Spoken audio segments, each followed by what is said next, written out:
রিক্সার নাম্বার রূপান্তরিত করে ঢাকা সিটি কর্পোরেশন থেকে ওই অটো রিক্সায় রূপান্তরিত করা, যাতে আমরা মানে আগে তো পায়ে চালিত রিক্সা ছিল, এইটারে রূপান্তরিত করিয়া অটো রিক্সায় রূপান্তরিত করার জন্য সরকারের কাছে আমরা লিখিত আবেদন করছি।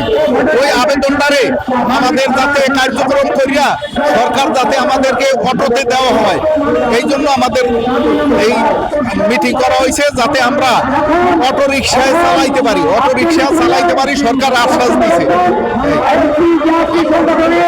হ্যাঁ, অটো রিক্সা হলো আগে ছিল পায়চালিত, এখন যাতে অটো রিক্সা এই নাম্বার, আগের যে পায়চালিত রিক্সা নাম্বার ছিল ওই নাম্বারটাই অটো রিক্সায় দেওয়ার জন্য সরকারের কাছে আবেদন করা হয়েছে।